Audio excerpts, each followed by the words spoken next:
about 10:04, so we'll get started with the meeting. Claude Shue, I'd like to welcome everybody. At this time, we'll start the meeting with an invocation. Bill Davis will be giving the invocation. Our heads. Father, we thank you for your goodness. We thank you for each of these people that have come together to do soil and water business. We thank you for the efforts that they make. Especially, we thank you for the guidance that you give us. Without you, Father, that nothing could be done that would be worthwhile. Again, Father, as we go forth with this meeting, we ask that you guide each of us, that we can make meaningful contributions to the various subjects that we will discuss. These things we ask in our Savior's name. Amen. Thank you, Bill. At this time, we'll have a roll call. If you will state, if you're in a group of more than one person, one person just say who all's there and what district and which ones are supervisors for us. And if you're not able to have access to a microphone, if you will, please type it in the chat. Since there are supervisor hours available for today's meeting, we want to be sure we don't miss anyone. Okay, so if someone from Alexander. We have Pamela Bowman and Alec Young. From Allegheny. One staff, one supervisor, Eric Hamilton, supervisor, Alvin Dixon. From Avery. Ash. Two supervisors. Oh. Avery, Yeah, go ahead, Avery. two supervisors, Ann Coleman and Charles Ballard, one staff, Mark Forbes. What was the second supervisor name? Charles Ballard. Burke. Okay, one supervisor, Evan Crawley. And then two staff, Leanne Branch and Travis Smith. Anyone from Caldwell? Good morning. Two staff, Mallory and Savannah, Mallory Keller and Savannah Sarton. No supervisors. Anyone from Catawba? Forsyth? Stokes? Two staff, Janice Pack and Michaela Sawyers. And we were supposed to have one supervisor, but I don't see him listed on the participants, but his name was Dow Lester. I'll let you know if he joins in. Okay, thank you. In the chat box. Thank you. Surrey? One staff, Justin Bledsoe. Watauga? Two staff, Michelle Casey, Fox, one supervisor, Todd Combs. I'm sorry, Michelle, can you say those one more time for me? Graham Fox, supervisor, Todd Combs.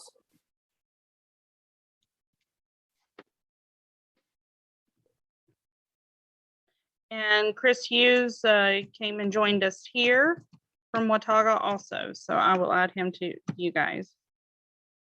Okay. And I think I missed New River earlier. Is anybody on from New River or Ash?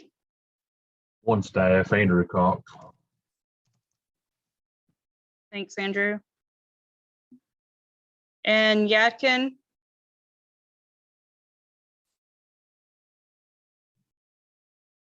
Okay, Jennifer Angel is the only one from Yadkin joining.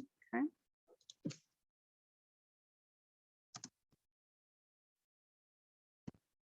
And here in Wilkes, we have our chair, Claude Shue, Rick McSwain, Dr. Davis, Dr. Bill Davis.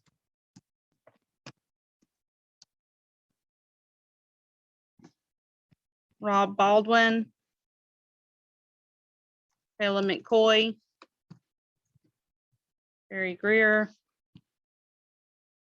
Charlie Sink.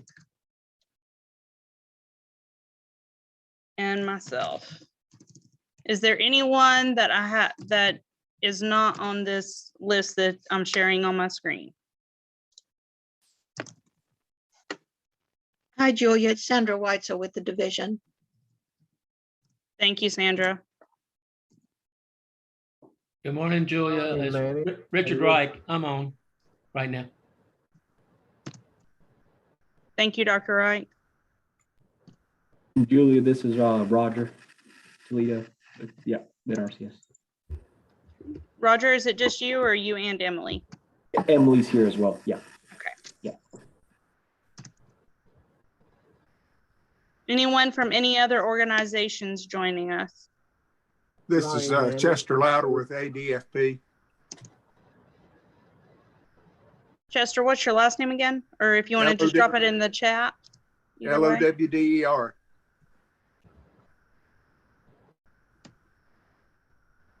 Thank you. Okay.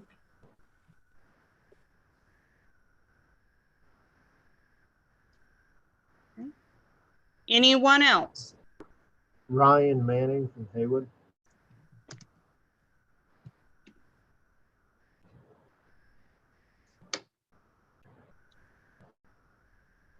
Okay. Anyone else? Okay. At this point, if anyone else does join your group or online, if they will just drop their name in the chat and we'll get that at the end. Okay.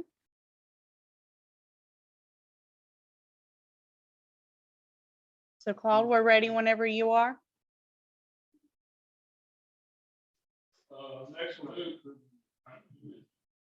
Next we'll do approval of minutes.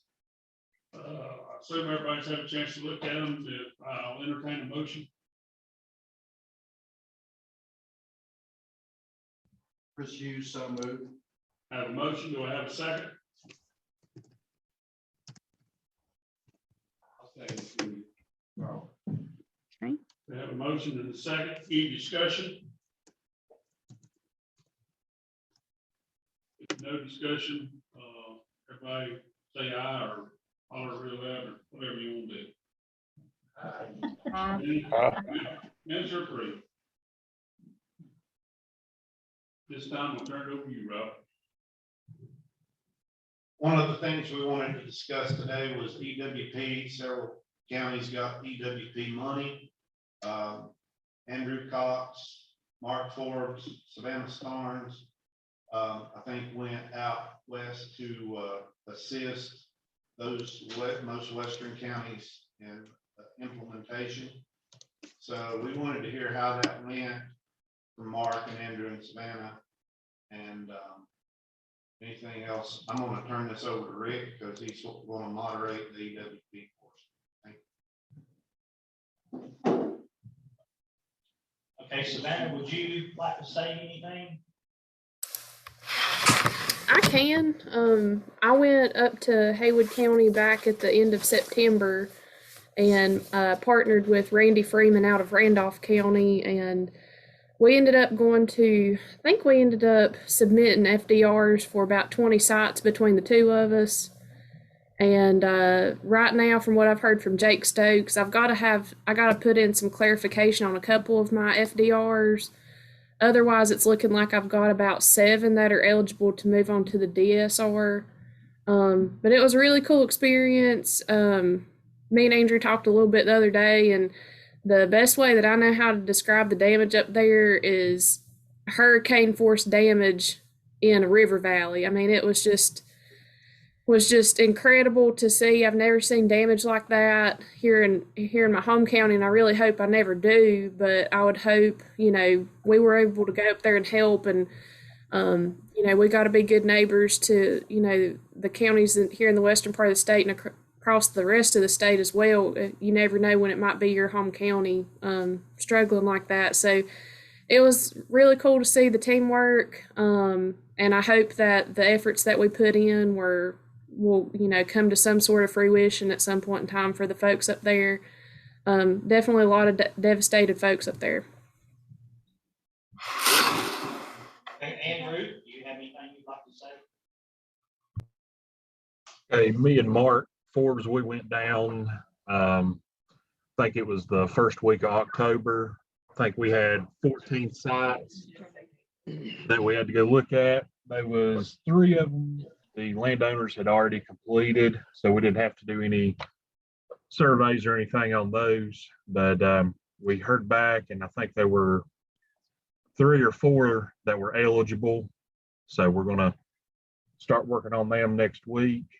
A lot of the pictures just didn't do it justice. We were up in Crusoe, and we took the drone down there, and we got some good video and pictures, and of the landslide especially there. And Mark, do you have anything that you want to add to that?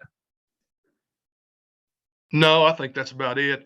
It was very, I don't know. It was almost like a war zone in Crusoe. It was just a real eerie feeling when we were down there.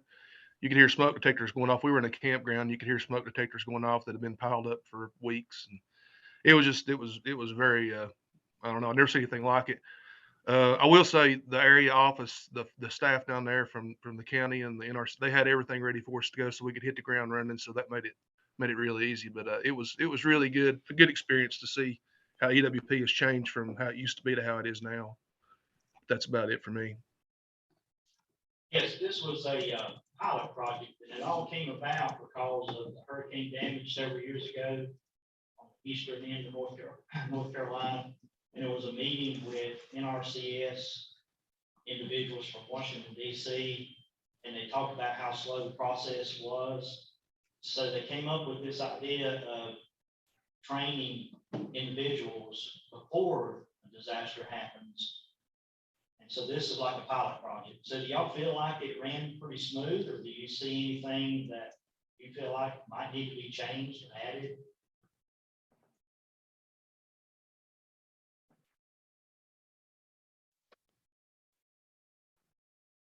No, I think This is it Mark. went. Go ahead, Mark. Andrew.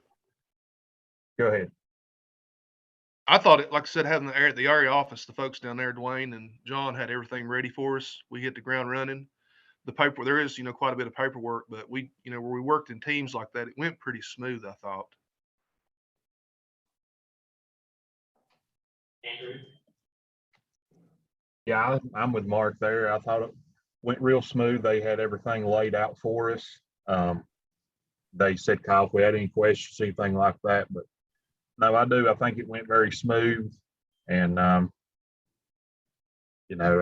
be willing to, help out anywhere else, need be. Savannah? I agree with everything they've said. I mean, I thought it was a good experience for myself, but I know if I was Dwayne or John and something catastrophic like that happened in my home county and I had 300 plus sites to get evaluated to even be able to help folks, I know that I'd probably want to crawl under a table and hide, but they kind of took the bull by the horns and asked for help. And, I agree. I mean, I think it turned out really well, and teams were easier to work with rather than having that workload individually. And I think it was good. Yeah, I know before the volunteers actually came up here, my understanding was that they went and created a grid system for all the watersheds, identified potential sites. So when these volunteers came up, they would assign them certain grids to work on. I think that's how it went, wasn't it? Those of you, Savannah, Andrew, and Mark. Yeah, they had it busted up in grids, and so with each grid out of a certain watershed, we had pegged sites that we would go and visit. And so as far as in my opinion, the volume of sites that we had to get evaluated, I think that was probably the best approach to it. as far as the mapping goes, because some of it was debris that was, in a cluster. You might have, hundreds of linear foot of just, snags on the edge of the river, or you might have had a large pile of debris. And so it was just easier to have it, I think, like that mapped out in the grids, where we could kind of see around us what we were looking as far as going to next and that kind of thing. I think that was very useful. Okay, we have Kayla McCoy here with us. She's going to say something. So as far as our experience with EWP and Wilkes, we actually submitted 7 FDRs from the storm that we had last November. And as far as the paperwork side, it took NRCS a while to get back with us, but we ended up, out of the 7 that we submitted, there were 5 eligible, but by the time they went out to the site, 3 of them were fixed. And so we got money for 2 of them.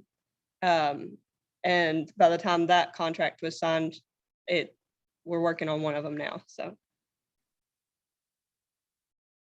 Okay, any other comments? If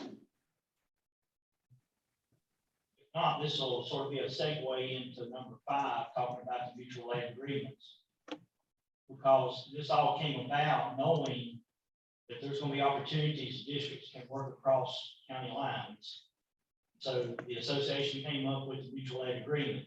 I know many boards have signed on to this, and I know these 3 individuals from their districts signed the agreement. So we just wanted to kind of get a feel out there. Have other districts signed their mutual aid agreement?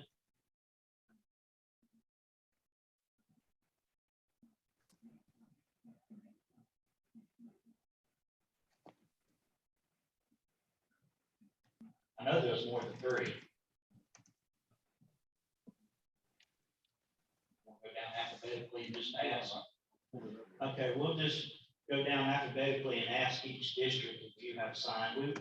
We just want to kind of get a feel for the number out there in area 2. So we'll start off with Alexander. We have not yet. Allegheny.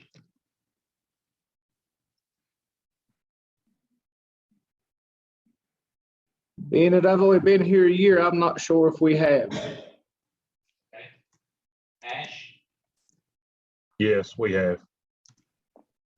Avery. Yes, we've signed it. Burke. Yes, we've signed it. Caldwell, which we know. Catawba.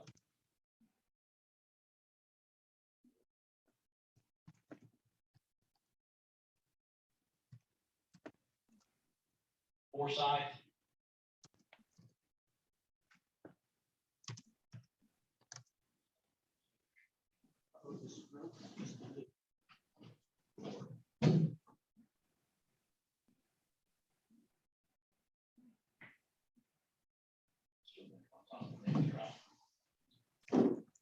Stokes. We haven't, not yet. Surrey.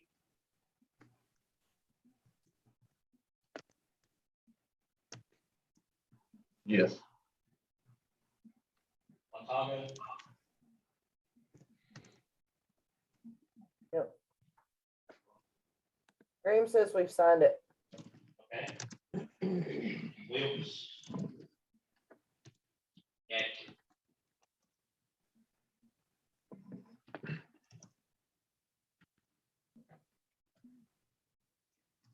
How about Yadkin? I don't think we have anybody on from there. Okay, we don't have anyone representing Yadkin. Just want to, stress, I feel it's important that the mutual aid agreements are signed, because not only are you able to go and work across county lines, but you may have a disaster in your area where someone would want to come in. So these mutual aid agreements need to be signed to follow that procedure. So I do highly encourage each district to participate. I guess, Mr. Chairman, we'll go on down to 6. Yes, sir.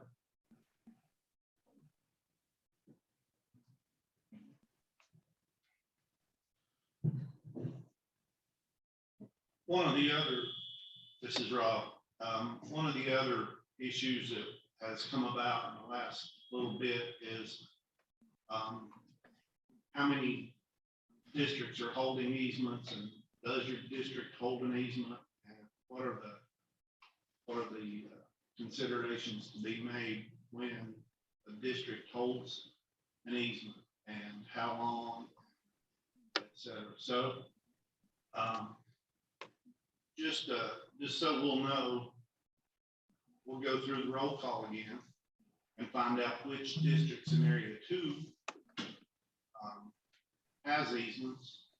And then after, we'll call on Dr. Ike with ADFP because they have a vested interest in us holding easements as districts, and as opposed to letting one of the conservation groups hold. So let's go down the list and find out who in area 2 holds easements. And then later on, after Dr. Ike gives his presentation or starts a discussion, if you have pluses or minuses about holding easements, please chime in. So Alexander County, do you know? We do not. Allegheny, We do. New River,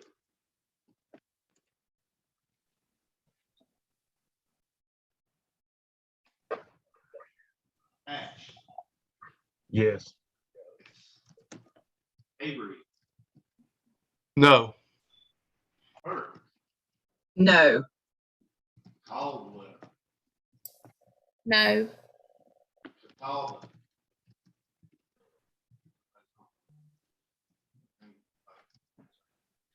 Stokes, Yes. Surrey, Yes. Watauga, No. Wilkes is not exact. We have one, and that's it. And then nobody was on. Just Jennifer, but she may not know. She doesn't know. And Yadkin does not. Okay, Dr. Ike, are you on? Surrey was yes. Surrey was yes. Thank you. Thank you for that. Yes, good morning. Can you hear me? Yes, sir. Evan Davis was trying to join us momentarily. Hopefully he'll have a chance to be on here in a minute. Evan is the Assistant Director of the ADFP program right now. Well, I'd like to start back a little further in terms of soil and water conservation districts. I mean, we all know you're working together to protect all of our natural resources, and you've been doing it a long time. And if you look at the goals of a district or of the association, promoting standards for conservation, forming policies, disseminating knowledge, promoting and sponsoring research, education, and the proper use of all state soil, water, and natural resources. So kind of to put it in the context of why is holding easements important to landowners, to the state, to the districts and the role they play. It's important. The decisions you make there affect the landowners in your specific districts all the time, whether it's cost share or improved practices, or working with PUV in the county, or working with VAD, or working with cooperative extension. All these things are so important, and it's how we get things done in North Carolina. I think we all know agriculture is our #1 industry.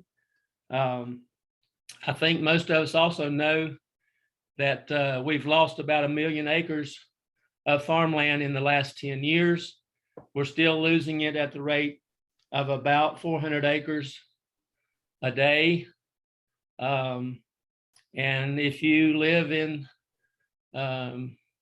certainly anywhere near an interstate, you know how North Carolina's population is growing, how development is growing.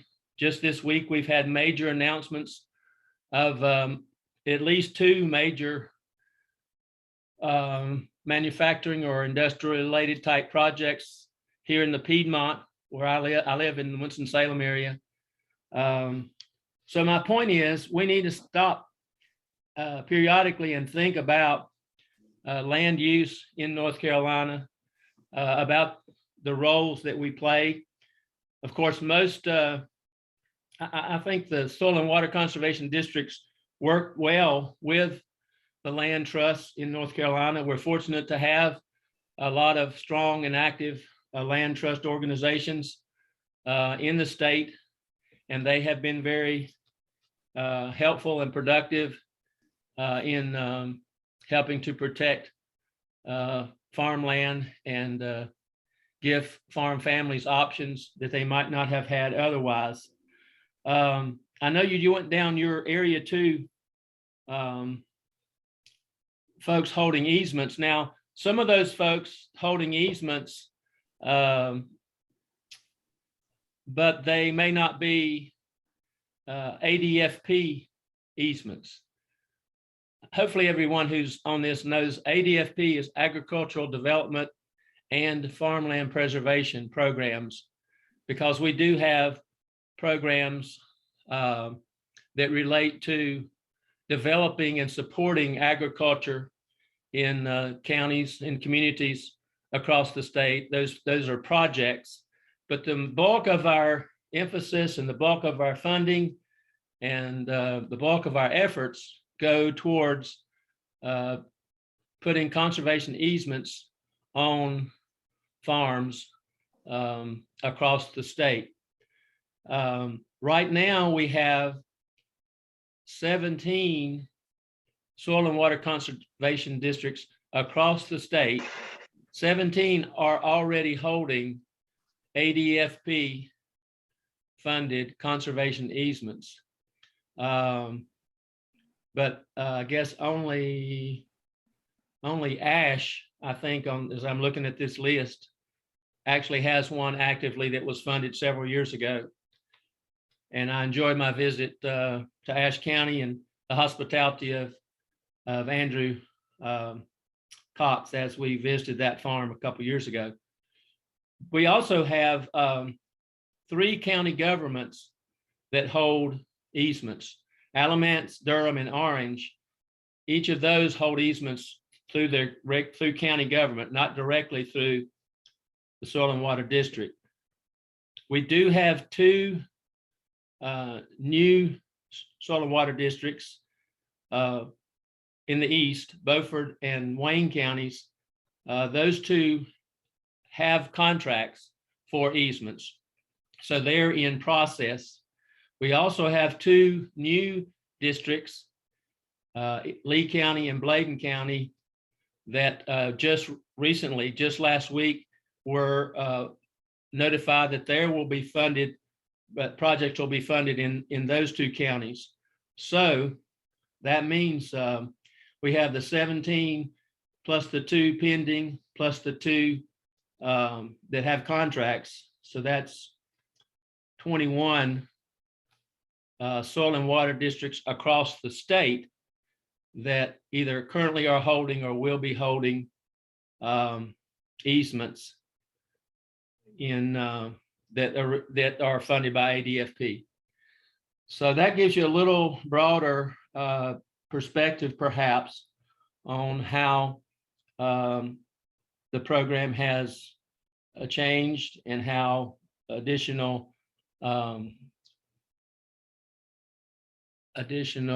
support has been provided for conservation easements. I don't know if if Evan's had a chance to join. Is Evan on? He is not joined in yet. Okay, well, keep looking for him. When we saw the agenda that I got in the mail, I forwarded it to him, but we thought we were going to be on after 11, and he had another call. I know he was trying to get off of it because I just texted him about 10 minutes ago. Anyway, those were some of the notes that I wanted to share and try to provide some perspective on this. I guess the closest county, I'm just looking at the list again, is Davie County. And sometimes, and of course, we're actually working with Wilkes there on an easement application for this year. But the way some of the districts do it is in order to help support the farmer. And of course, our staff will work with you to try to help you on these applications. And sometimes we'll develop the application, and the district may be a great facilitator in that process. But then ultimately, the district can hold the easement, or they can transfer it to one of the land trusts. And that's pretty common practice too. So you don't have to automatically, you don't necessarily have to hold the easement, but you could be a facilitator in helping that easement application move forward in the process. As most of you know, it takes a couple years, sometimes longer, but on average, a couple years to go through this process. It's not a simple process, but this year we had 47 applications, and finally, after the state budget was approved, the total funding available for our agricultural projects and our agricultural conservation easement programs was enough. We had enough funding available for ADFP sources to fund all 47 of those conservation easements. So that's our biggest year ever, I think, and prospects are, I think, continuing to be pretty good for next year. Of course, you never know until the final ink dries on those budgets. But are there specific questions I might answer? I know Ryan Manning's on the call. Haywood holds some easements. Of the people that have spoken up, well, I mentioned the one in Ash, New River, and then Ryan Manning. So those are the only two folks, Andrew and Ryan, that might be on the call, that if they want to make comments, you know, there's pros and cons. We'll certainly understand that, but it is working for a lot of landowners and for a number of the districts across the state. Go through the process just a little bit and tell us about, there's a stewardship amount that the district gets. Also about the numbers of years for the easements. It doesn't have to be perpetual, as I understand it, but that's where the farmer gets the most reward or award. Right. Grant for the properties. Okay. Well, the general process and the general timing, and of course, all this is on the website. If you go to the ADFP website, there's a very large amount of information concerning the steps, the process, and the necessary information that's needed.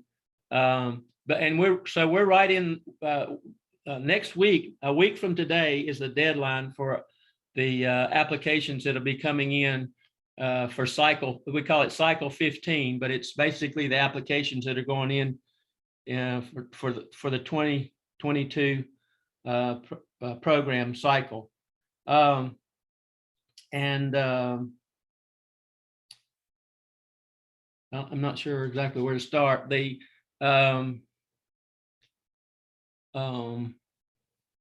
lost my train of thought. Dr. Reich, this is Ryan Manning. I can speak to county's perspective if you like. I would love that. Thank you, Ryan.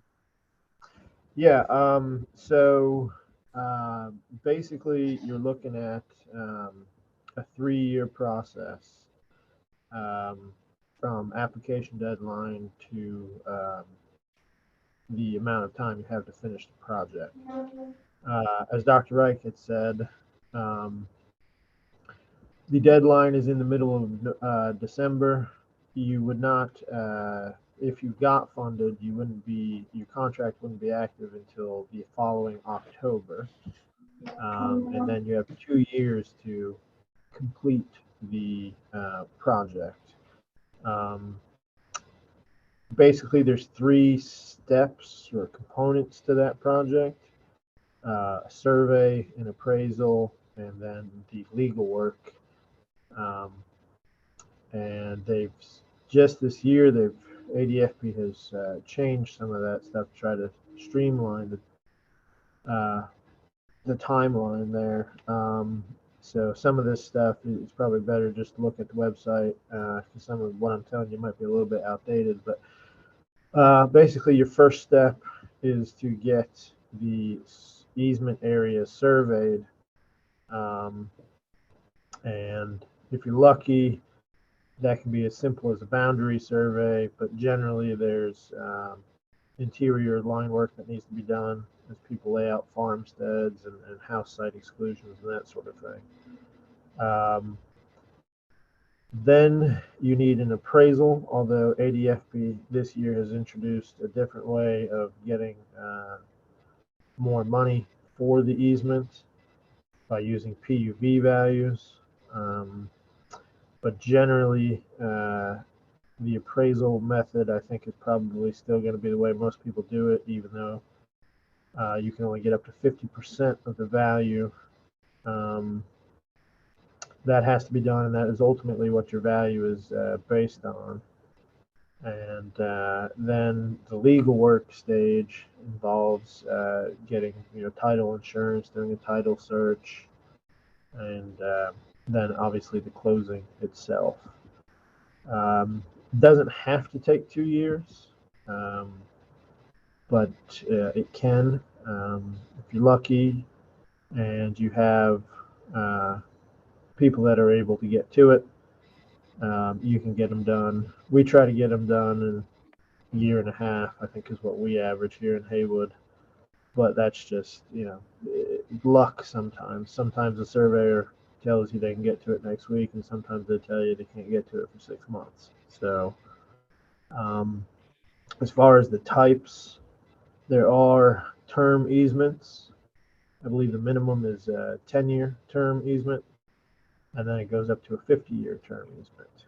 And so basically the compensation on that is roughly equivalent to the term. So if you had a 20-year term, you're basically getting 20% of the value. It's a good way. We have a few of those here in Haywood. It's a good way for a farmer who might not be committed or ready to commit to a permanent thing to sort of test it out. But generally, most of them go for the permanent ones because that is where the greater value is. You receive up to 50%. The new way that ADFP has introduced this year allows you to get up to 75%. However, the catch with that is you cannot carve out any exclusion areas, which most people are going to want to do. But it's a matter of whether the landowner and their needs and which method fits. So some of the pitfalls basically have to do with funding, and we are lucky enough here in Haywood to have a program that's been just for the ADFB ones over 10 years now. So it might look like a well-oiled machine at this point, but it wasn't 10 years ago. So we had to show the need for a position, and then ultimately the county was able to fund that position. But before that, it's just most of your problems are going to crop up from the funding, because if you're only ever going to do one of these every once in a while, that's probably not a terrible burden on the employees and the staff that are already there. But if you're looking to grow this program, it can be time consuming to get these together, to get the applications together, to go through the development of the project, to monitor the easements after completion, to handle your VAD and EVAD programs, to hold educational meetings, because that's a huge step, which we had to do and still do, which is just really getting the word out. And a lot of people may not even really understand what an easement is, as far as the restrictions about being compensated for it, etc. So yeah, it can be a full-time position if you're intending to grow the program, and submit as many as you can per cycle, which is 4. You can submit as many as you want, but you're only ever going to get approved for 4. So I think that's about it, unless I've forgotten something, which I probably have, or you guys have any questions. Thank you so much, Ryan. That's very helpful and relevant. We'll talk about the year. The applications come in, as you said, the deadlines. This year's deadline is next Friday, December 17th, and then those are processed and moved along. And then usually in February, we'll start some site visits to verify, to actually physically go to each farm in the application and verify the data that's been submitted in the application, meet the family usually, and the landowner, and the look tour the farm, do a site visit, and then that information then is further advanced. And we do those visits usually in February and March. Then in April, there's additional processing of the applications, and they put them together, and they end up getting a ranking, and then that's presented to the ADFP Trust Fund Board for their review, discussion, and approval. And then usually in May, at their May meeting or sometime in that general timeframe, those would move forward and then be subject to the funding availability that's supposed to be in the summertime. But as you mentioned, usually our target is to have those contracts available according to the amount of funding available. Those contracts would be available around October 1st. Now, this year, obviously, that was delayed. I do know now that Evan Davis has joined the call. And if you have specific questions about budget or matching, or Rob mentioned stewardship, Evan might want to make some comments about how that can work and how to minimize the financial impact, at least on the districts. Sure. Good morning, everyone. I apologize for being late. Fridays, those are my meeting mornings. So I was double booked at this time slot and had one before, and there's one going on at 11. So sorry for being late, but just so everyone knows, my name is Evan Davis. I will be the incoming director of the Farmland Preservation Division. If you do not know, DeWitt Hardy will be retiring from the department after 36 years of service at the end of the month. So that transition is occurring now. So I'd be happy to answer any questions. I came in right when Ryan was speaking. Haywood County, certainly one of the leaders in the state with our type of easements. So it's very valuable to hear his perspective. And just looking through the list here, I see Lincoln's in. So I'm guessing that's Evan, other Evan.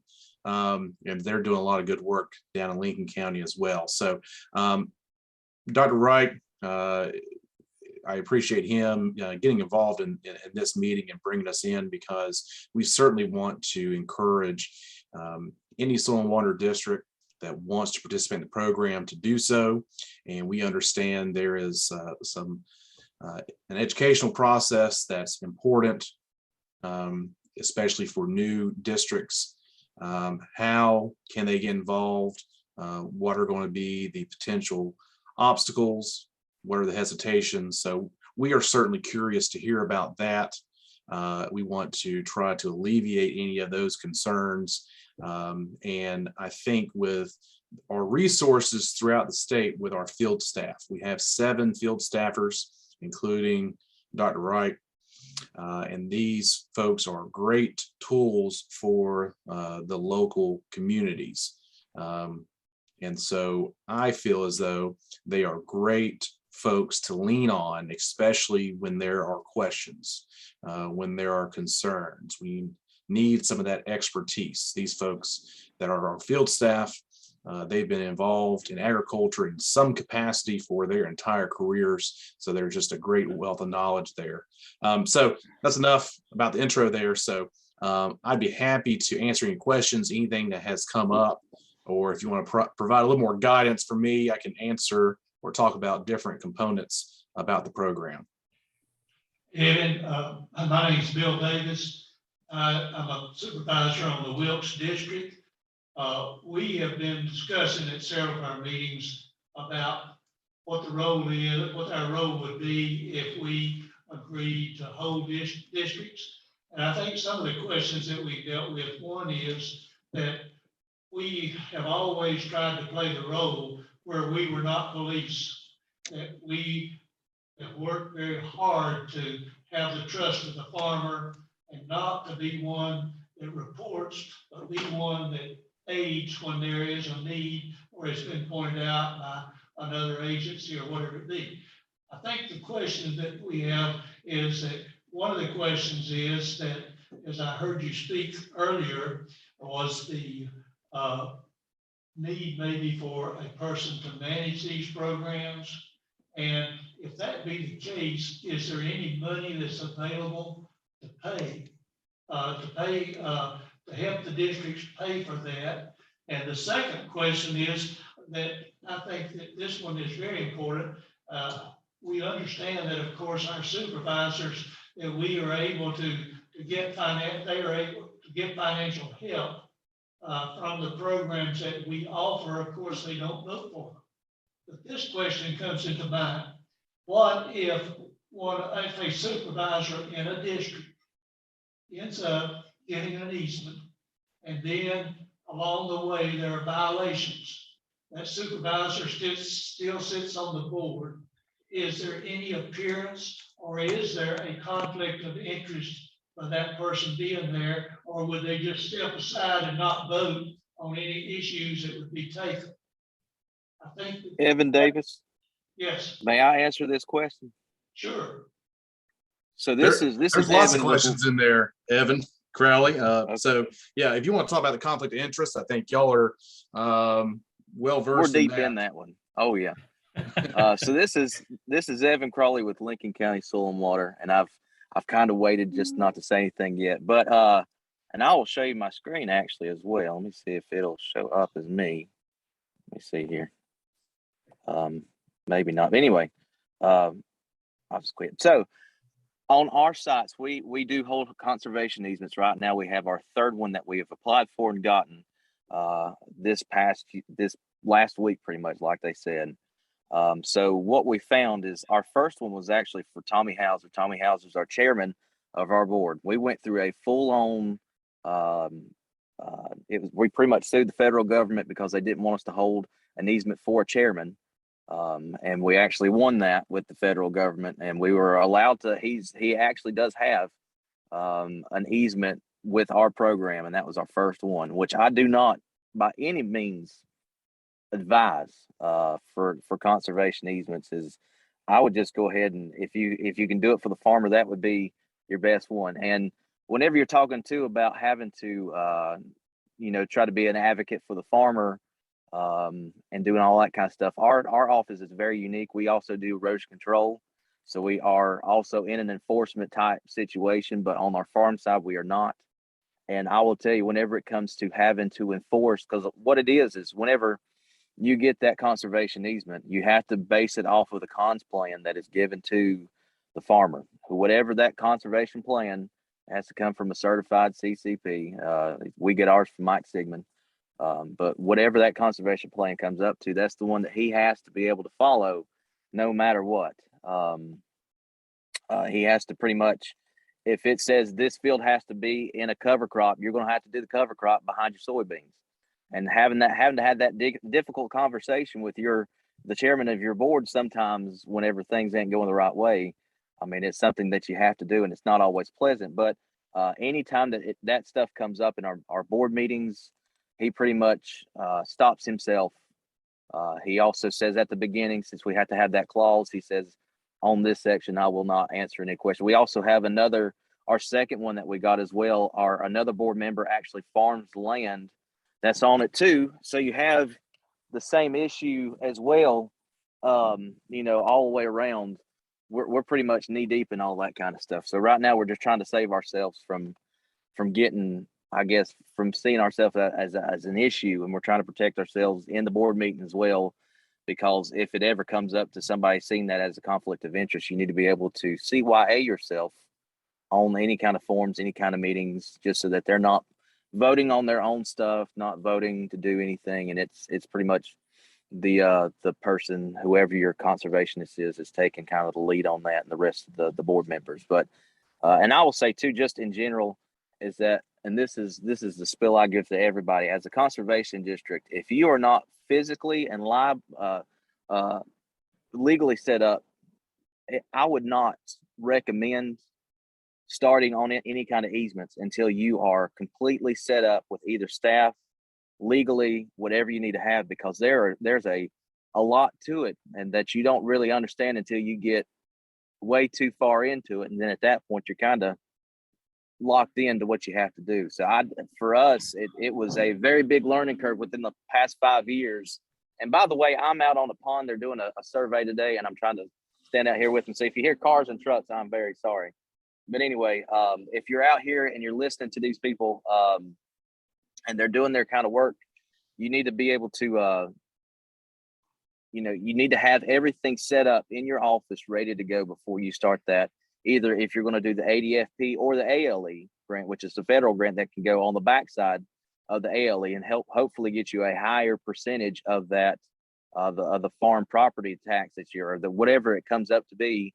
Whenever they give the money at the very end, you can actually do, I think it's up to 50% with ADFP and up to 50% with the ALE is what they can do on the property itself. So I guess now they can pay you the full 100% if that's something that you're looking for. But again, I try to tell everybody, if you're not set up as a conservation district, don't have somebody, because Lincoln County, number one, does not want to have, they don't want to have to see properties that could potentially give them more tax value go into a farmland PUV type section for years. They want that to stay they want to be able to move that into some type of development or something they can make a lot more money off of. And they weren't too happy with us whenever we were saying, hey, look, we want to have lawyer fees and everything else set up for us. And they started asking, well, we're going to lose money on this on the back end. So the county wasn't too happy with us to begin with on any of that stuff. And then also we weren't set up staff wise to be able to take that on. And it's kind of been a lot. And if we didn't have Patty Dellinger and the COVID come up, there's no way that we could have done it last year because of how busy we usually are. But anyway, that's just a little bit, and I don't mind answering any more questions. I'll let somebody else talk now. Let me ask you one question. Would you do it if, based on your experiences you've had in doing this, would you, if you were starting over, would you do what you've done? Well, I'll just go ahead and say that Rick McSwain was the one that got us into this mess. No, I'm just joking. It's fine. Right here beside us. I know it. But no, I mean, I will say I think we should have looked into it a lot more than what we did at the time. I think a lot of people just see it as, oh, this is another way to get another grant, or this is another way to get something else. But whenever you're three, let's say, if it's a 3-year period that you're doing, you could be giving up at least 6 months or more of your time that you're either doing emails, or you're having to talk on the phone, or you're getting things set up, doing field work. You're also having to do a baseline and an environmental assessment that takes a while. You have to redo those, but it takes a lot of time. And if we'd known on the front end that we could have done that, because I can tell you, our county is not going to give us anybody else to be able to do this work. If myself or our new hiree cannot do it, then that's kind of on us. They're going to see that as we're not going to hire anybody else. Y'all kind of went into this phase first. Y'all going to have to pick it up on your end. But I think if we'd have known a little bit more on the back end, because it does help the farmer. Because what all it is they buy the development rights. That farmer can, he's going to make so much off of whenever they come out and do the final, the survey and the other thing, the appraisal.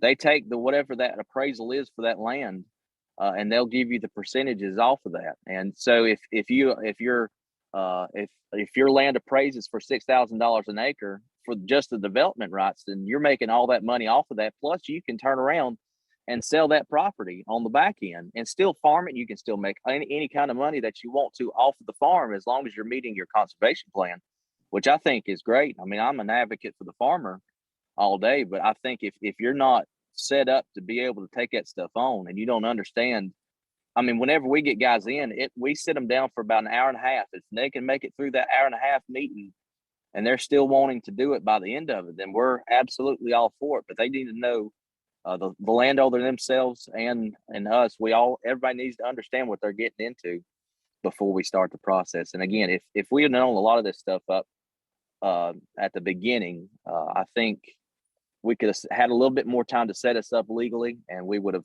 I think either way, we would have still done it, because it is still a great opportunity to be able to help the farmer. But at the same time, it's not always the easiest to be able to do that stuff. And especially if you're going into it your first few years, it's going to be a rough go.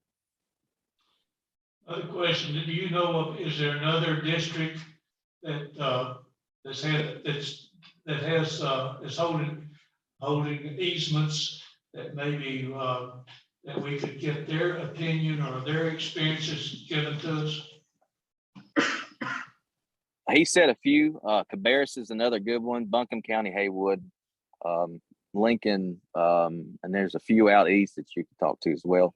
But there's a few of them out there that are doing it. But again, those guys have been doing it for a while. We're more on the newer end, and we kind of stepped into it. But those guys are more set up, especially with Buncombe County. Buncombe County is completely set up. They're holding quite a bit. I'm sure Haywood is set up completely too. They've been doing it for a while. I mean, we're probably year 6 on ours. But I mean, it is what it is. So, but I don't know anymore.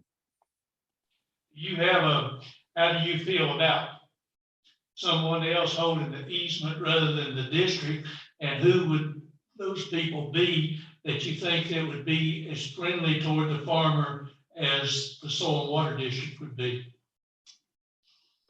The only ones that we've found are your RC&Ds and sometimes like Foothills Conservancy out of Burke County. They'll do a few throughout. They even come out to Lincoln County.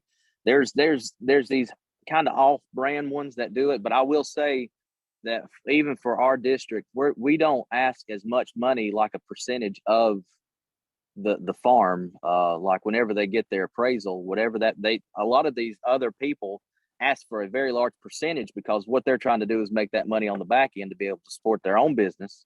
And that's how they're making their money, is through that. And for us, I mean, we're going to be there. The soil and water districts are going to be there. So we kind of do a lot of our work for free, as long as they're paying their own legal ways, their own title policy reviews, all the other. We're doing a lot of this as in-kind work, and we're also giving them, we're not making them pay anything on the back end. So, and that would be, I mean, we don't, if we can't, let's say if we can't get somebody in 2 or 3 years, we might be able to say, hey, you might want to go to one of these other ones to see if they can work their way around it, for you. But for us, we, we'll take in, we usually, if we've also got it in the policy as well, that we only do one a year.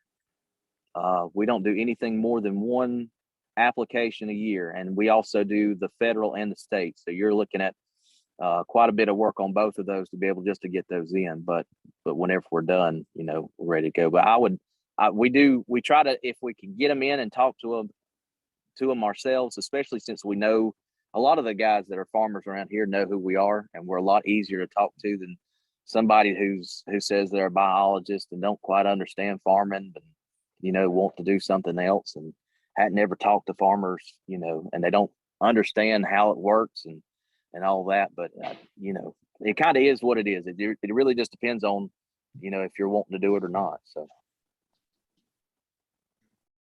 You've given a good explanation. I thank you for that.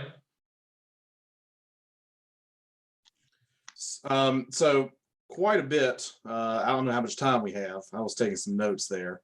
But going back on a few things, just to answer your questions. So I know you mentioned about policing, right? So I think that the soil and water districts are in an unique position because Evan just alluded to this, but think about the existing connections that the districts have with farmers, right? You're already working on cost share programs and developing conservation plans. There's already that relationship there. And if folks are already working on best management practices, they might be a little more inclined for this type of program. So I think that's a great opportunity to build those connections. It's already established in a certain sense. So there are restrictions in the easement. There is an enforcement component.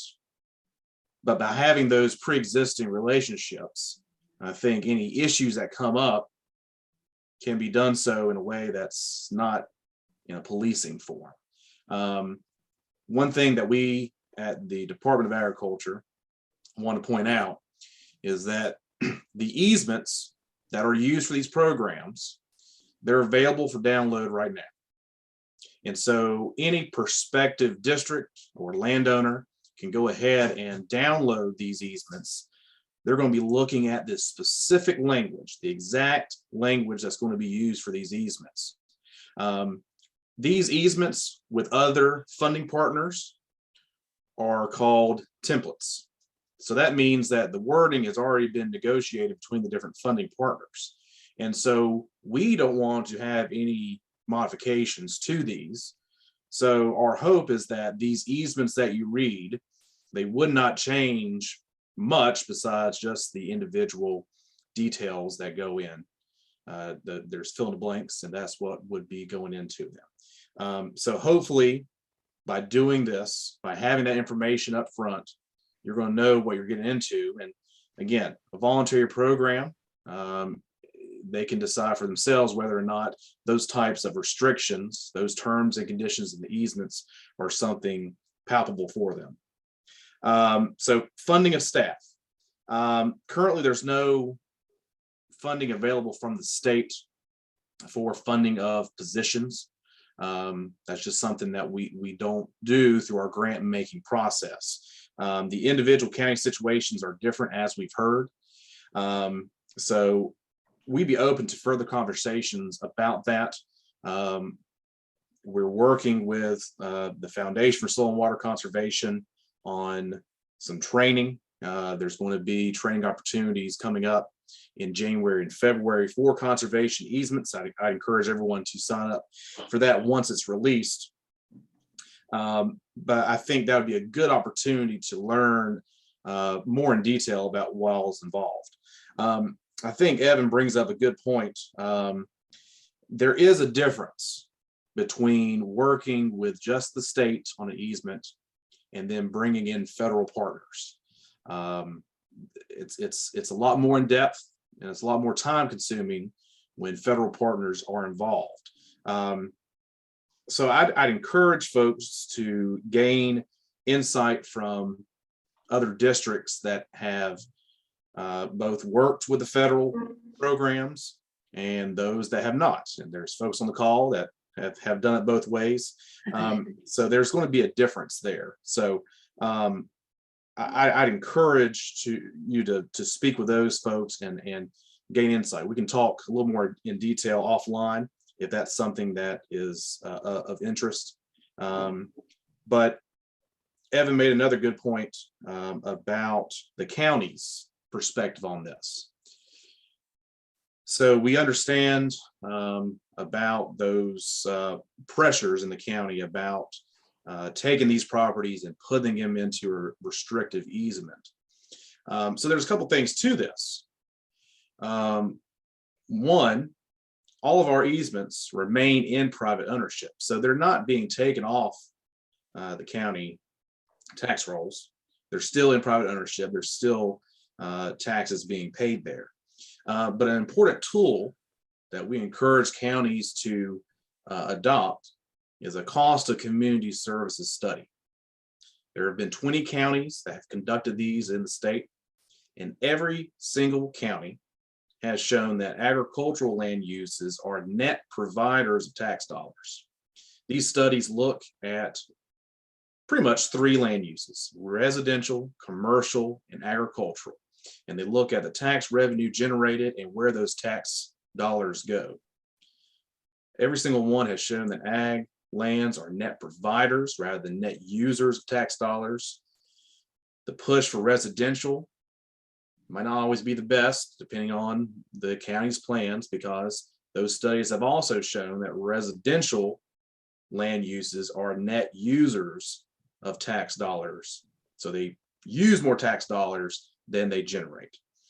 So there's a resource on our website, ncvad.org. If you go to the county's page, you can take a look at those specific reports for the details. I'll stop there. If there's any more questions or any more details I can provide, but that was just some of the notes, some of the topics that were discussed, both by the Wilkes folks and Evan.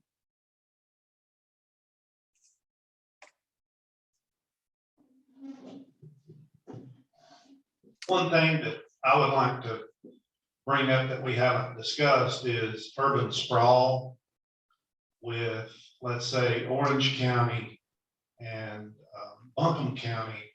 They're experiencing so many people moving into their area that their landscape is changing. And in Wilkes, we enjoy farmland. That's a reason a lot of people move here, is to be around farmland. And so it could endanger our heritage if those properties are encroached upon. So that is a plus as far as putting farms into ADFP, and that's something that districts are all about, as far as I'm concerned. I think that's a great point. If last year the American Farmland Trust released a report, it's the most comprehensive report developed on farmland loss in the whole country. They looked at conversion of farmland throughout the country between 2001 and 2016. And based on their analysis, North Carolina was ranked the second most threatened state for farmland loss in the whole country. And so one thing that you spoke about directly, in their report, they talked about low density residential. And so that's the conversion of farmland to large lots, not these tight subdivisions, but large lots. And that's something you see on the edges of sprawl. And by looking at the numbers here, they determined that between 2001 and 2016, 732,000 acres of ag land was converted in North Carolina to other uses. And of that, 78% of it was to low density residential. That's 571,000 acres. And that was the largest conversion rate, the highest conversion rate, excuse me, in the whole United States. So what you're seeing on the ground anecdotally is backed up by their analysis here. So that's a very good point. And you know, again, this is an opportunity for counties to, when looking at land use, it's a way to help mitigate that conversion.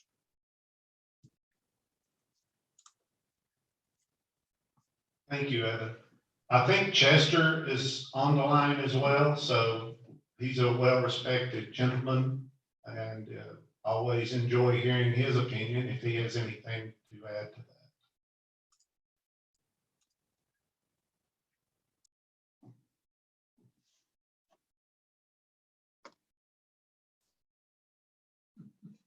I guess not.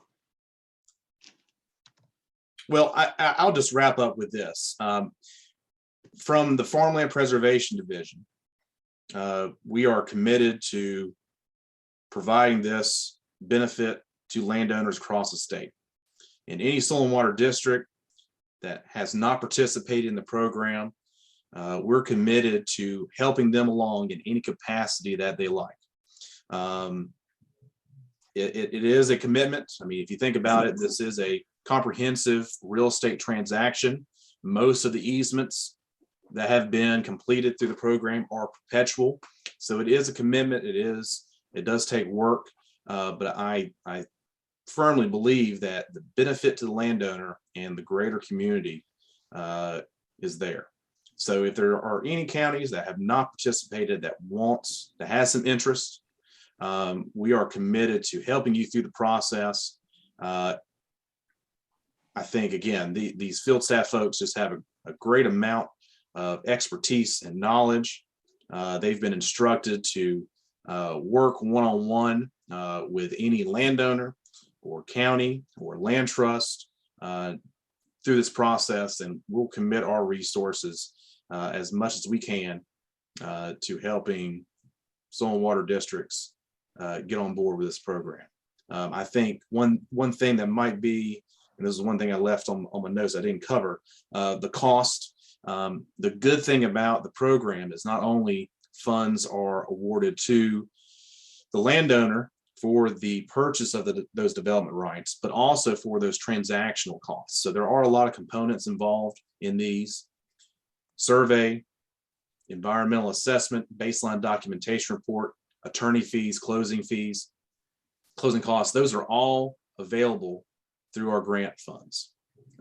So it's possible for a district to go through this process without any type of cash contribution. They can be done strictly with in-kind support. There are these deliverables, there are reporting requirements, but a county could complete from start to finish, application to recording, with no direct out-of-pocket expenses. Of course, there will be staff time, and we count that as in-kind contributions. But if costs are a concern, there's not much we can do about current staff levels. We hear about folks having a full plate, too much to do and not enough time. We understand that. But hopefully we can alleviate some of those concerns with direct costs. Thank you, Evan. I think Gail Hughes is on the line now, and she is a retired Orange County District employee. She's also now with the association. Foundation. Foundation, I'm sorry. And also she will be holding a session during the association annual meeting about holding easements. So Gail, do you have anything to add at this point? Yes, thank you. I appreciate it. Sorry, I'm joining just a little bit late. I did want to mention, Evan had mentioned that the ADFP is actually, we have received a grant from ADFP, but we also have a Tobacco Trust Fund grant that we are setting up training. We are getting those final details right now. We're planning to advertise the training next week. We'll be sending it out on district listserv for registration. And just to give you a little highlights on that, there will be a kickoff training in one of the breakout sessions on Monday, the 10th, at the annual association meeting. So when you look at the agenda, you'll see that listed. Will be that will be right after the break on Monday. And so that's going to just be a very an overview and a kickoff to our more detailed training that will be coming up later in January.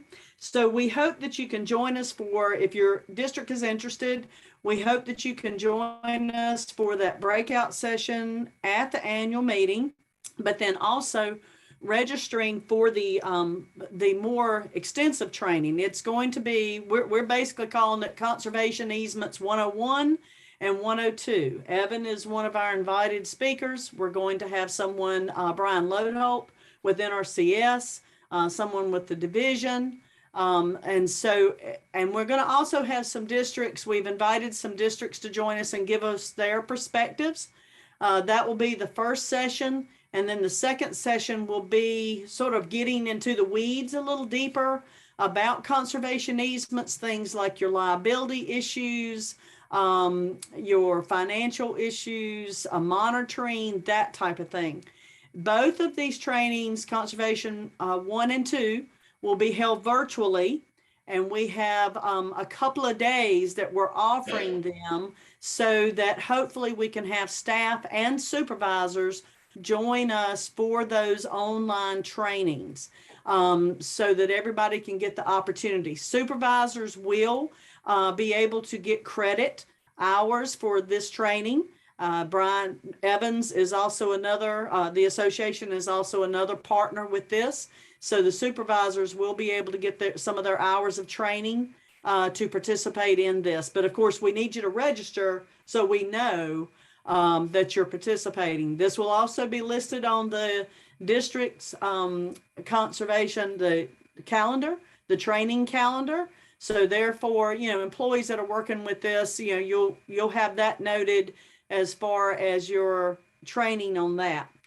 Once we're going to have that conservation easement 101 and 102 training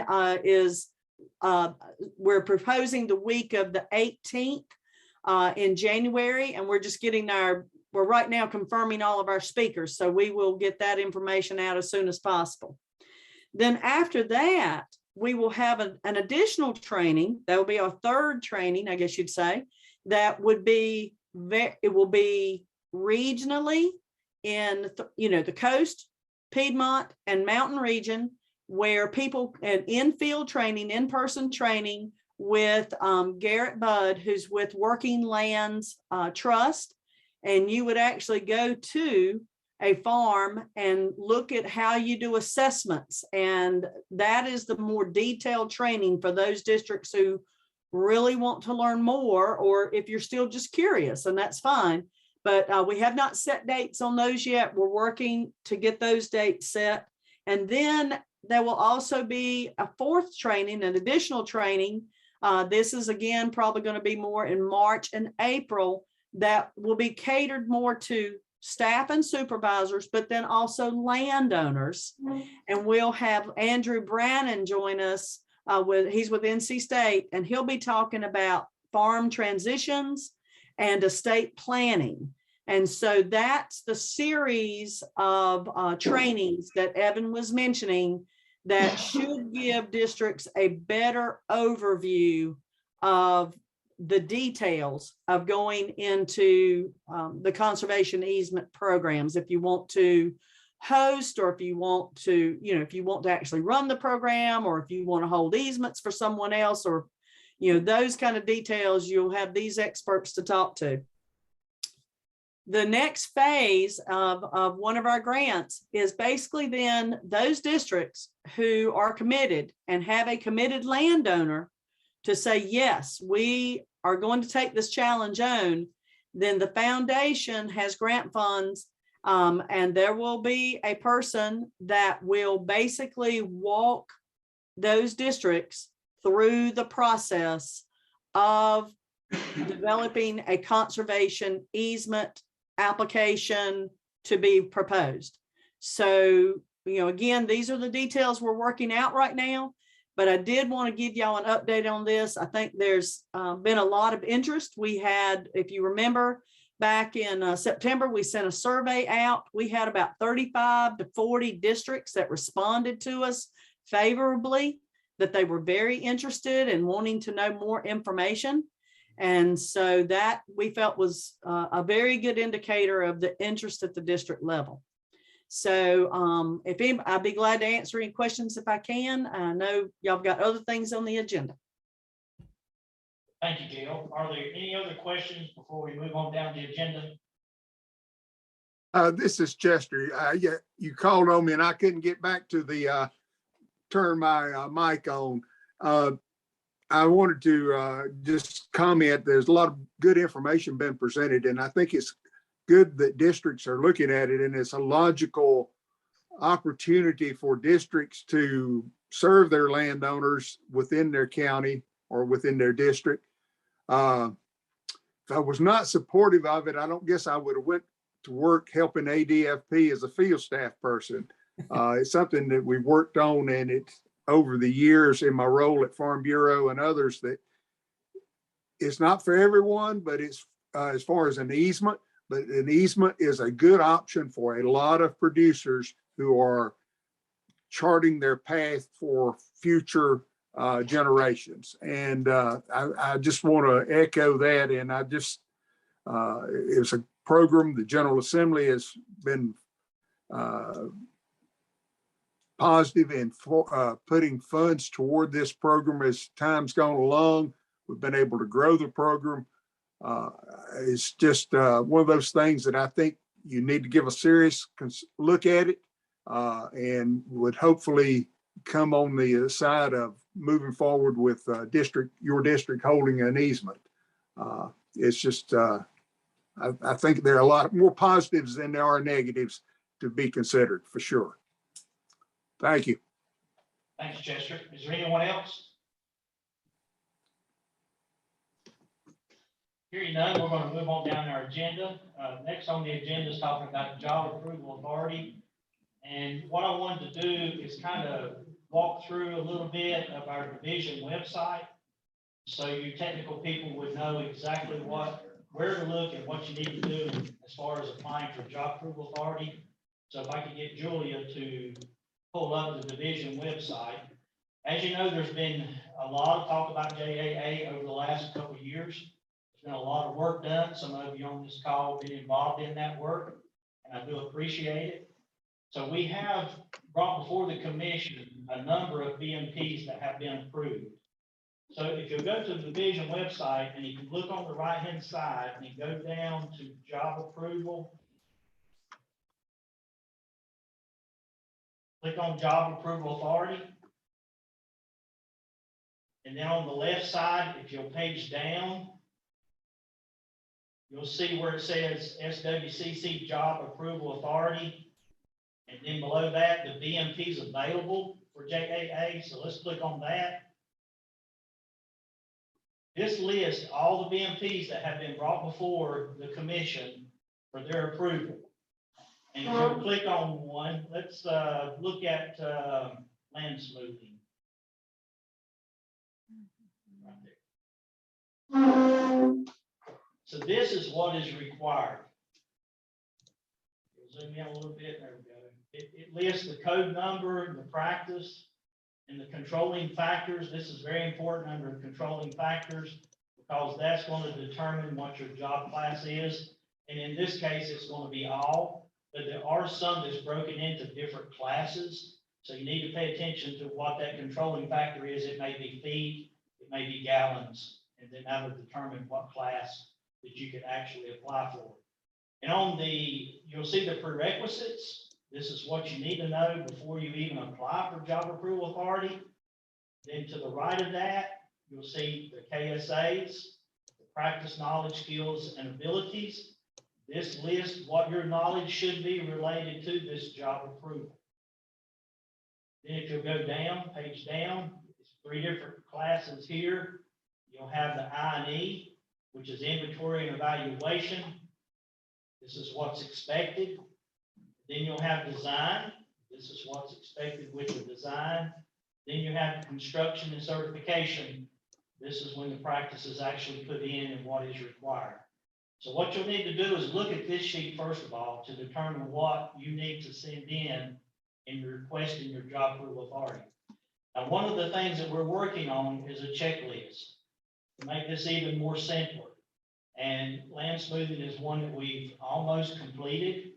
What this checklist will do, and we'll have it on our website, you'll go to this checklist and you can look down that list and you can check off to make sure you're putting in your packet everything that you need to put in when you're applying for job approval authority. This checkoff list will also be used for the person reviewing what you send in for job approval authority. So if I was looking at someone's request, I would take that checkoff list and I would go down through there and say, okay, did this individual submit the maps? Did they have the topo map? Did they have their design and what all is required in that design? This checkoff list will also be used in trainings. So if I was doing a training in Area 2, I would take this checkoff list for land smoothing, and in my training, I would make sure I cover each one of those topics. So those are some of the things that you're going to see in the very near future, within the next few months. We have come a long ways, but we still have a little ways to go. We're now looking at what are we going to have to do as far as training. That's going to be the next big step, is doing training so that we can get individuals trained. We're working with the District Employee Association and working with that, and also potentially helping us create some of these checkoff sheets.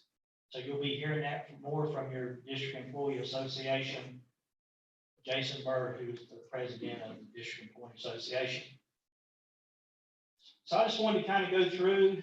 There are 3 BMPs that's not on this list at the division's website currently. It's the ones that were just approved at the last commission meeting.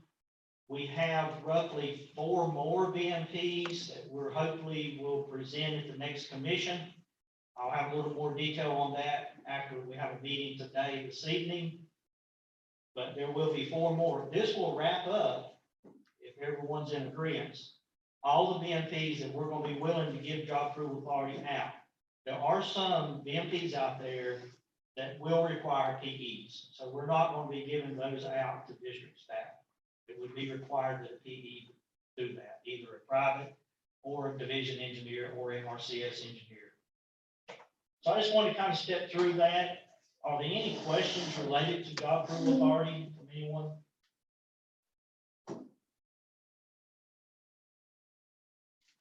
I do encourage you to apply for job approval authority. We're trying to make it as simple as we can. We're trying to do some one-on-one types training. I can even come into your district and work with you on an individual basis. Hopefully in the near future, we'll have some trainings in Area 2 where we can pull together and work in groups on different BMPs. If there's no questions on JAA, we'll go on down our agenda.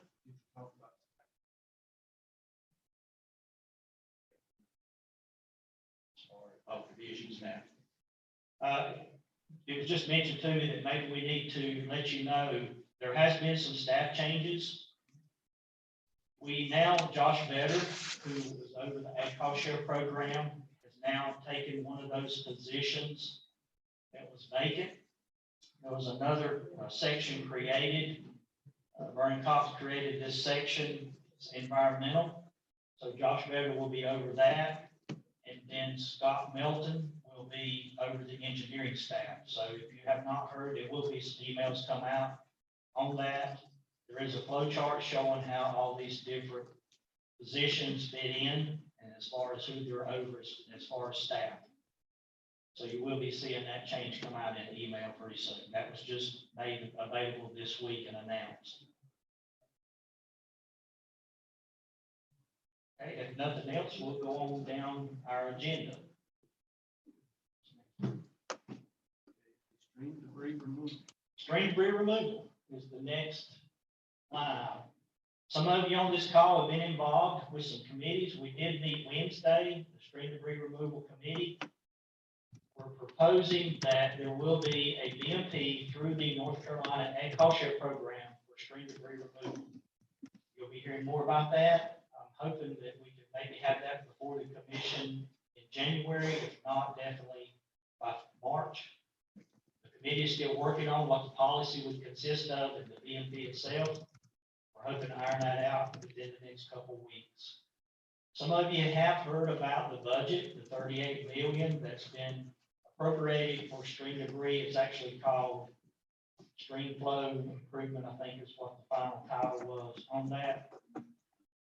That's a different pocket of money, and all the details on that has not been worked out yet. But hopefully by July, this BMP for stream debris removal will be available through the North Carolina Ag Cost Share Program. And I know we have a couple in here that's been involved in those meetings. I don't know if anyone has anything they would like to add. I know Mark's been involved in this pretty much from the very beginning. Mark, Paul, do you have anything you'd like to add? No, that sounds about right, Rick, on everything. And I do appreciate all of you volunteering and working on these committees. That's helping us. I have tried to stress, those of you who know me over the years, I've tried to stress to keep our district employees, our technical individuals, and our administrative and educational very involved in processes. We have some very competent people out there that work for districts, and I highly encourage you to participate. We're going to be asking for some assistance in training. We're going to have to do a lot of training. So if you have something going on in your district, a practice being installed, this would be a great opportunity. We can pull other individuals in for a day or so, actually see it being installed. So I do encourage you to continue to participate. Are there any questions or comments about the stream debris removal?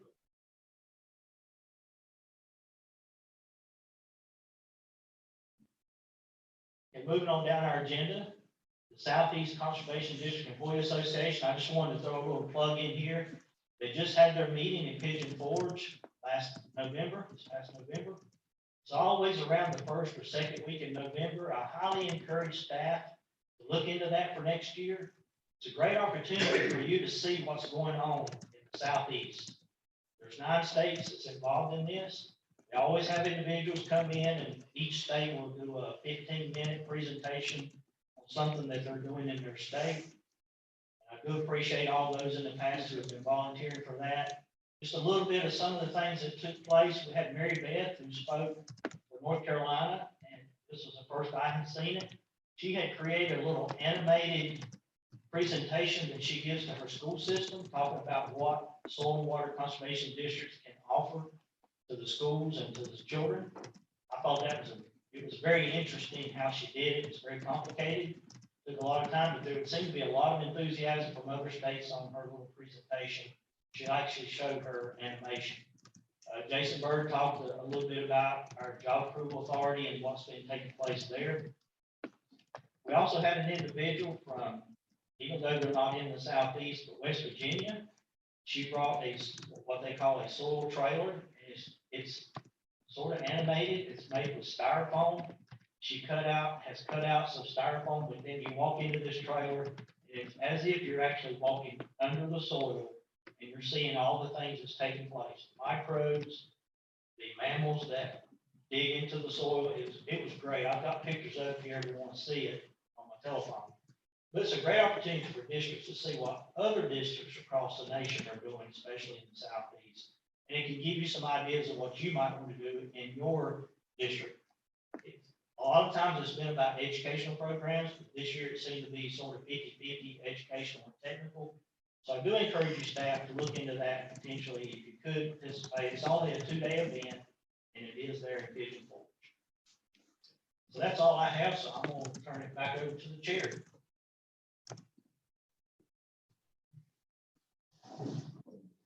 Thanks, Rick. This is Rob. We're fortunate to have with us this afternoon, or is it afternoon? Yeah, it's almost afternoon. It's afternoon for me. Mr. Chris Hughes from Watauga. He is our current association vice president, soon to be president. He's from our very own Area 2, and we're very fortunate to have him with us. Thank you, Rob. On behalf of President Knowles, it's an honor to be with you here this morning representing the association. We thank all of you for coming here today and watching online, and we're excited about next year. I want to encourage you, if you've not registered yet for our annual meeting, it's January 9th through the 12th. It's going to be in Durham Triangle area. We want to encourage you to go on and register today. We need a lot of people to come. We're excited because we didn't get to meet last year. We want to see you again, get to hug some necks. It's just not the same when we're not in person. So please, I hope you can come and go and register today. I think our main hotel might be full, but there's a next door. I think it's Spring Hill Suites. So you can still get a room, and that's a nice place. And really just walk across the parking lot. So it's close. As Rick mentioned, we're looking at $38 million for the stream flow program and another $1.5 million for the CCAP program. We're going to talk a lot about that at the annual meeting. We've got a lot of guests coming. Some of our legislators have a wonderful legislative luncheon. Some great activities coming in January. So please register today. I'm looking forward to being there. I'm looking forward to seeing you. And it's going to be an honor to serve as your president next year.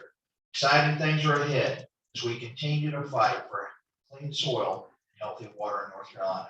Thanks. I look forward to seeing you in January. One thing that I'll mention also, we reserved several rooms. Wilkes reserved several rooms. So if your district in Area 2 needs a room, let us know. We may be releasing some of those, and we can release them at the same time. You guys can pick them up in the main hotel. So at this time, I'll turn it over to Claude. Do we have anybody else that wants to say something we're looking for? Any comments from anybody? Hey, this is Pamela Bowman. I was not on the agenda, but I should have mentioned this under EWP. Since we're ahead of time is the only reason I'm mentioning it. And since this is really what the this group is about, if any of our districts are having issues or struggling with something, you know, to see what else somebody else might be able to help out. So we are struggling with our EWP projects. We did get funding for 3 projects, and we have gone, you know, those have gone out to bid, and we have not got but 2 bids, and they are both way higher than the money we have. So we are possibly going to ask for more money, but it's just, we're just not sure, you know, and actually it was handled through the Western Piedmont Council of Governments, because we didn't necessarily have time to deal with all the administrative straight from our office. So I don't know if we just didn't get the word out good enough.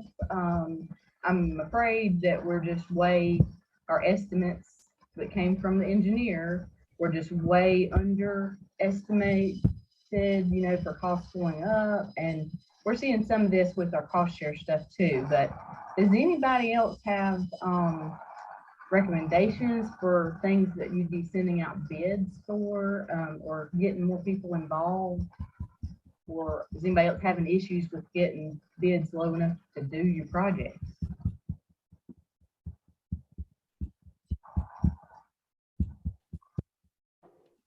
Any comments to help this?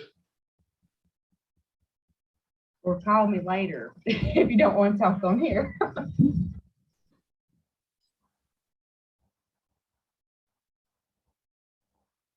Anybody else got anything?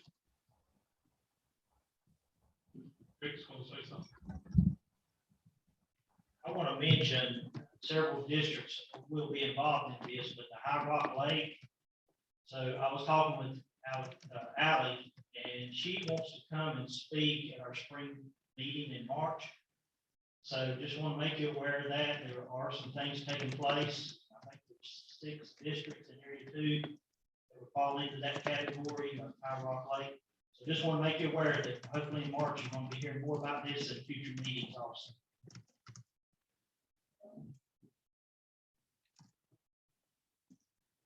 Any more comments?